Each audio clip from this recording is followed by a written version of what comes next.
Okay guys, today's video is going to be about these pistols in particular. A lot of questions I get is, hey, where do I find these? Or, cool, I love this pistol, I really want to get one. A lot of times too, they tell me it's very hard to find. Where do I find this one? I've never been able to have any luck finding it. Well, the thing is with this, it's gonna be kind of like an informative video, just kind of showing you the history with these pistols and airsoft. So I'll kind of discuss why it's really hard to find these pistols in particular. So I hope you guys enjoy the video. I'll go ahead and get into this now. Alrighty, so now we get into the most famous Glock 17. This one is a replica that I've actually made from parts imported from Hong Kong. If you've seen my review videos on this one, I kind of further discuss what I have on this and where I got the parts from. But anyway, it comes back to, again, why are they so hard to find?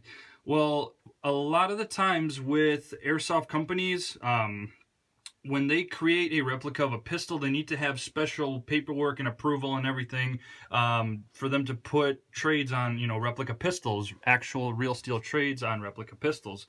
So, of course, a lot of airsoft companies don't have the licensing to put, to create a Glock replica, to put the logo and so on. A lot of lawsuits actually were filed against airsoft companies that did sell a Glock replica, like the WE Tech G series pistol. So here I have one, the G17 Tactical, the Gen 4, and I think they had a Gen 3 version as well. Those companies that sold those pistols got hit with heavy lawsuits from Glock. One being Airsplat is a famous one because they've been sued multiple times for distributing Glock replicas. The reason why airsoft manufacturers in China, and mainly in China, want to create these is because the amount of people interested in Glocks as being their favorite pistol for airsoft is just huge. There's a huge market for this pistol, and that's why even without any licensing from Glock themselves, companies just go ahead and say, screw it, I'm going to make them anyway because there's a good profit in these, which is true, and a lot of the times people are wondering, why doesn't Glock just license these and make a whole ton of money? Well, it comes down to a lot of things. My opinion, at one point they will give in and say, screw it, there really is a profit margin in these, let's make them and make them legit. Nowadays, after a lot of companies have been sued, they have been trademarking their own super similar Glock replica, not exactly identical, but something that has like the square slides on here, or the trigger with the little trigger safety in the middle, or something very similar, but it's not Glock. Obviously no trademarks. Usually it's a bear slide or a couple letters here and there. But with Glock having strict licensing on their products, no airsoft company has a license to manufacture these replicas. To me, it's kind of crazy how these people are willing to get sued for potentially millions of dollars, depending on how large their company is, just for, increasing their profits for airsoft. But again, this is just information. I'm not against, I have a ton of these. I love these pistols, so I'm not against this whatsoever. This is just an informative video. With another company that has been sued in the past, We Tech, the ones that create these Glock pistols or Glock replicas. You can see I have an 18C by We, and then the 17 again I showed you. Let me see here. So with We Tech, they kind of got past this by altering, I guess there was only a certain way that Glock trademarked, like, the full Glock wording and everything. We Tech got past this just by adding just the G on there. Instead of Austria, they put tactical. And on the frame here, instead of Glock, they have just Gen 4 on there. Same over here, usually it says Austria or USA or something. This is just made in Taiwan. And then with WE's trademarkings all over with a patent pending for this. So they kind of got past that in a way. So even though they have been sued, Glock kind of had to reformat their lawsuits with what, what they could sue for technically. I mean, before it wasn't actual trademarks on the Wii pistols, so they kind of got past Glock, suing them. But at one point, it did catch up when they altered their lawsuit and their licensing to anything that resembles a Glock will sue you for it. So the question again is, why doesn't Glock take advantage of the airsoft market? Well, it's because the one thing they're afraid of is these replicas would be mistaken for a real thing, and it might make them look bad when you have a child getting killed by police because of police assuming it's a real pistol.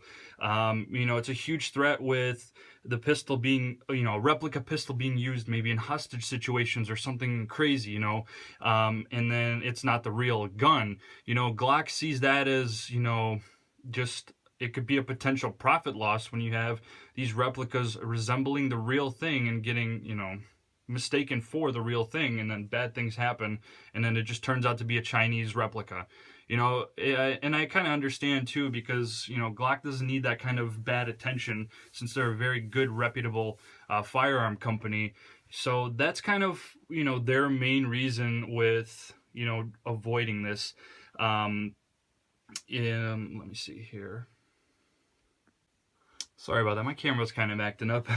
But anyway, the thing is with Glock, if they allow, their name, image, and trademarks on the replica, if one was created like a toy gun for kids or an airsoft replica for, teenagers and older or young adults, it could be used. They think it could be used as, really ultra realistic props towards, anything.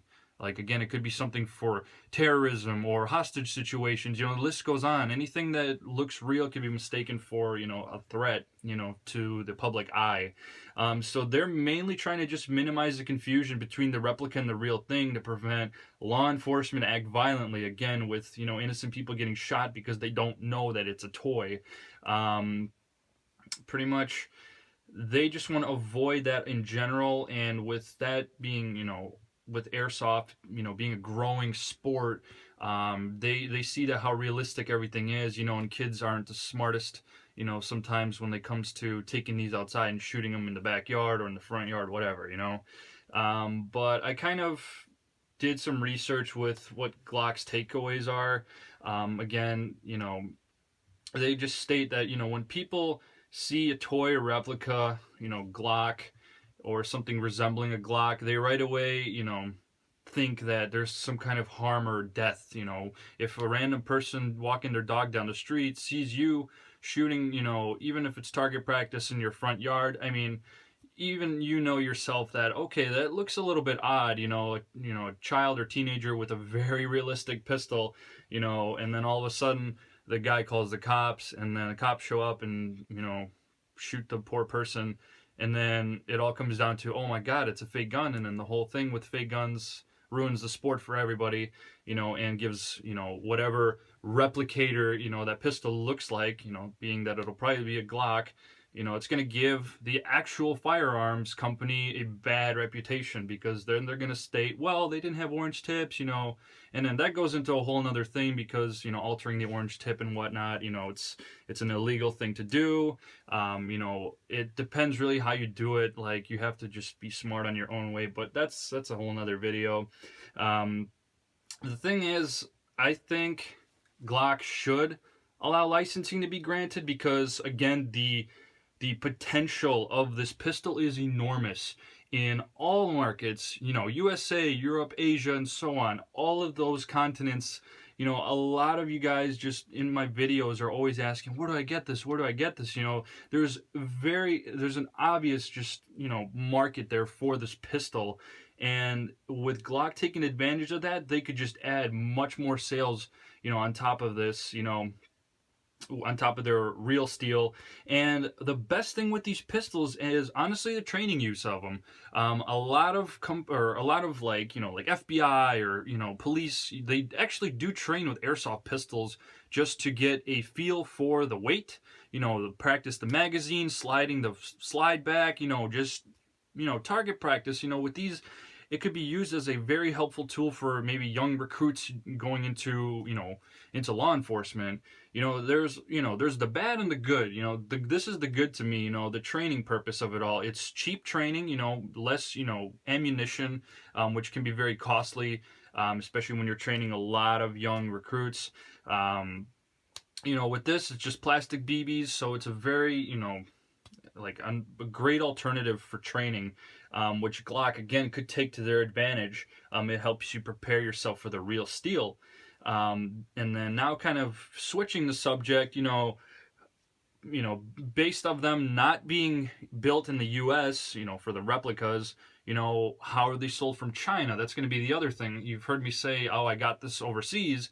Nowadays, that's probably the best way to get them. But there's a lot of risks involved depending on where you live, because when any type of Glock replica comes into the States through customs, they actually do open your packages and look in them. And if they do see anything resembling a Glock, they have the authority to seize your shipment. So a lot of the times you'll see with the Wii boxes, they actually have them folded inside out. So just so it gives it a less chance of getting seized by customs. And it's, that's kind of how they do their distribution into the States.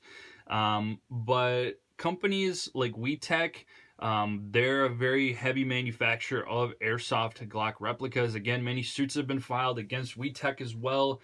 And it seems like these companies really could care less, honestly, because they've been sued before, and yet I'm still able to buy them off, other retailers in Hong Kong, so there is some kind of thing there, which I understand. It's kind of disrespectful to Glock using their image and making a profit off of it, because technically that's what's going on there. So that's the one thing I don't like, because I think everybody, that has their product should make their own money off of it, not somebody else imitating it without any licensing and then, making a profit off of it. But the thing is with, I'm when you buy these, you do contribute to WeTech doing their illegal, no licensing Glock replicas. But again, it's not the consumer's fault. Okay, it's technically, you can stop it if you're feeling the heat from Glock, trying to sue you, like Airsplat did. I know Evic had it on theirs. They took it down right away. It's, if you care about your business and you know the potentials of what might happen, you're gonna stop selling these right away. But Asian retailers really don't care too much. For example, again, I'm bringing up Airsplat. They've been sued multiple times, actually, for the distribution of this replica. So it was one of the last USA retailers that sold the WeTech Glock by the hundreds, I'm sure, because I bought many from them. I bought at least 4 from them. And to my guess, I think they just got sued to the point where they just said, okay, we need to revamp our whole distribution structure, take away the Glock pistols, because now if you look on their new website, I guess they're under new ownership, they changed everything out, like the whole layout of the website. They got rid of all the Glock pistols. I can't even find them on there. So I guess the new owner who owns Airsplat now, doesn't want any lawsuit issues, so they quickly discontinued everything Glock replica related on Airsplat. And personally, my opinion, I don't like their layout, and they kind of lost the customer in a way, because I don't know, I just don't like their layouts. But I know a lot of people definitely have their negative takeaways on Airsplat since a couple of years ago when they made that change. Me, I'd prefer the older website. But kind of somewhat summing this up, in the end, with these, they can still be found internationally. You could either order these from WeTech directly or through other famous retailers like ehobbyasia.com and airsoftglobal.com. So those are 2 that I've ordered actually these parts from. And with Airsoft Global, I actually ordered 2 Wii Glocks from there, as you guys seen in my unboxing videos. I guess being that some of these are smaller retailers, they maybe fly under the radar a little bit. I'm not too sure how they don't get caught. But they have their own way. I'm just the consumer. I'm not, I don't really care what they do. They can, tread softly while they're selling these things, and hopefully nothing happens to them. But in my opinion, in all this, if you love these pistols, because I feel like they're going to be gone real soon because they're going to just start cracking down at one point. Just order them now, from some kind of, Hong Kong retailer, if you want to get these, because you're not going to get it anywhere in the States. Um, and plus, I feel like they're going to be discontinued from, all across the board at one point. So that's why I would really hate to, not take advantage of it now. That's why I got a bunch of them, because I love the pistol, and it'd be really hard to replace some of these. So that's why I always have some. Again, I've ordered multiple times overseas. I know it's best to go through customs if you do like a rush order on yours. I've never had any problems, and all my packages come through O'Hare Airport, and I live in Chicago, so I've never had any problems. But yeah, that's going to be kind of my little video. It's a very informative video. I'm sorry, if it's kind of non-engaging. This one's just kind of one of those where people have been asking me a lot of, where to find these and whatnot. But I hope you guys enjoy the video. If you have any Glock related airsoft questions, please let me know. I know I did a lot of research on this, so I found a lot of very interesting information. I just kind of did my takeaways on everything that I read. But yeah, guys, definitely subscribe, comment, like the video, follow me on social media, Facebook and Instagram. I have links down below. And I hope you guys have a great day.